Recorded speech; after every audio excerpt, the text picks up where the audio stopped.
पल। फिलहाल यहाँ रुकेंगे एक छोटे से ब्रेक के लिए। ब्रेक के उस पर जानेंगे आचार्य जी से आज का महाउपाय।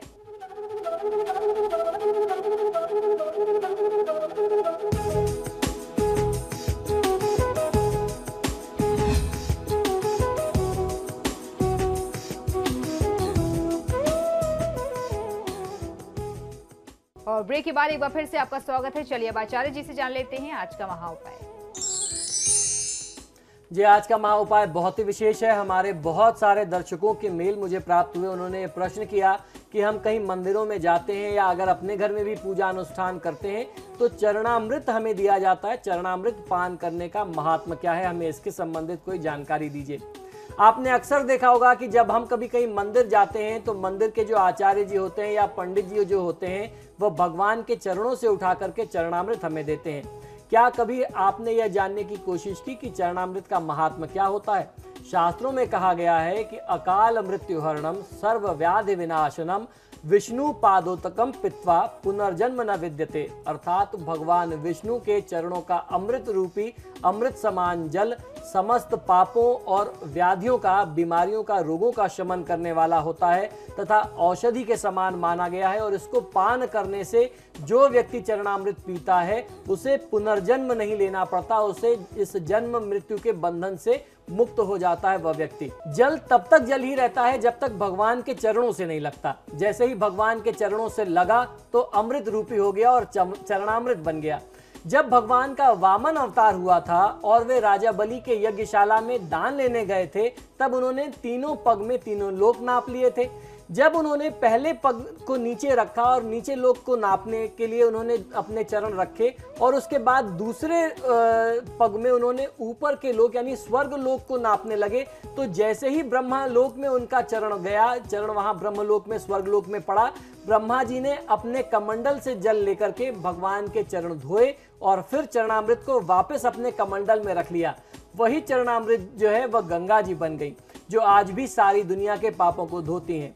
ये शक्ति उनके पास कहां से उस पात्र में आई? ये भगवान के चरणों की शक्ति थी। जल जैसे ही स्पर्श होता है भगवान के चरणों से वह गंगाजल बन जाता है या चरणामृत बन जाता है।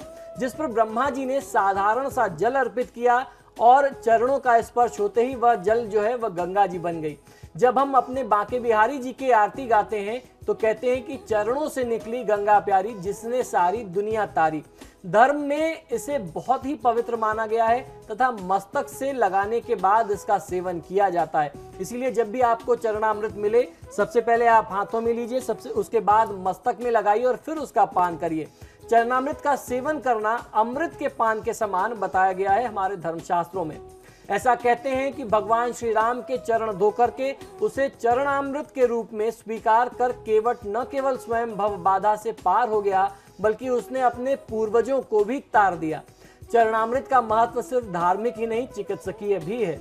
चरणामृत का जल हमेशा तांबे के पात्र में रखा जाता है। आयुर्वेदिक मतानुसार तांबे के पात्र में अनेक रोगों को नष्ट करने की शक्ति होती है जो उसमें रखे जल में आ जाती है। इसीलिए आपने देखा होगा कि बहुत सारे ऐसे लोग हैं जिनकी एक नियमित दिनचर्या होती है कि वह एक तांबे के पात्र में जल रख करके रात में सोते हैं और सुबह उठ करके खाली पेट या बासी मुंह जैसी भी उनकी मान्यता हो उस जल का पान करते हैं। वह हमेशा निरोगी रहते हैं। और यदि उस जल में अगर 2 रुद्राक्ष के दाने डाल दिए जाएं, किसी भी प्रकार का रुद्राक्ष हो, मुखी से कोई अंतर नहीं है, 2 रुद्राक्ष के दाने डाल दिए जाएं तो उस जल का प्रभाव, उसकी जो शक्ति है वो और ज्यादा बढ़ जाती है।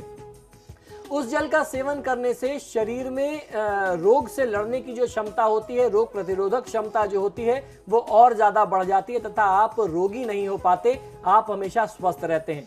साथ ही आपने अक्सर देखा होगा कि इसमें तुलसी के पत्ते भी डालने की परंपरा है जिससे इस जल की रोगनाशक क्षमता जो है वो और भी ज्यादा बढ़ जाती है। तुलसी के पत्ते पर जल इतने ही प्रमाण में होने चाहिए कि सरसों का दाना उसमें डूब जाए, यानी तुलसी के पत्ते के ऊपर इतना सा जल हो जिसमें एक सरसों का दाना डूब जाए। ये मात्रा, ये प्रमाण जो है हमारे धर्म शास्त्रों में बताया गया है। ऐसा माना जाता है कि तुलसी चरणामृत लेने से मेधा यानी बुद्धि, स्मरण शक्ति बढ़ती है।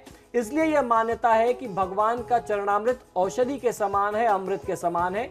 यदि उसमें तुलसी पत्र भी मिला दिया जाए तो उसके औषधीय गुण में और भी ज्यादा वृद्धि हो जाती है। कहते हैं सीधे हाथों में तुलसी चरणामृत ग्रहण करने से हर शुभ काम या अच्छे काम का परिणाम शीघ्र ही और शुभ ही मिलता है। इसलिए चरणामृत हमेशा सीधे हाथों से लेना चाहिए। लेकिन चरणामृत लेने के बाद आपने अक्सर देखा होगा, आपकी भी हो सकता है ऐसी आदत हो, अधिकतर लोगों की ये आदत होती है कि वह अपना हाथ जो है सिर पर लगाते हैं। चरणामृत लेने के बाद सिर पर हाथ नहीं फेरना चाहिए, यह कभी भी ठीक नहीं होता। ये बहुत अशुभ होता है। ये जो है आपके बनते हुए काम को भी बिगाड़ सकता है या आपको दुर्भाग्य का एक बहुत बड़ा कारण बना सकता है। दरअसल हमारे धर्मशास्त्रों के अनुसार चरणामृत लेकर के सिर पर हाथ रखना अच्छा नहीं माना जाता। कहते हैं इससे विचारों में सकारात्मकता नहीं बल्कि नकारात्मकता बढ़ती है, यानी आपकी निगेटिविटी और बढ़ती है। इसलिए चरणामृत को लेकर के कभी भी सिर पर हाथ नहीं फेरना चाहिए। चरणामृत पान करिए और दोबारा मस्तक से हाथ लगा लीजिए।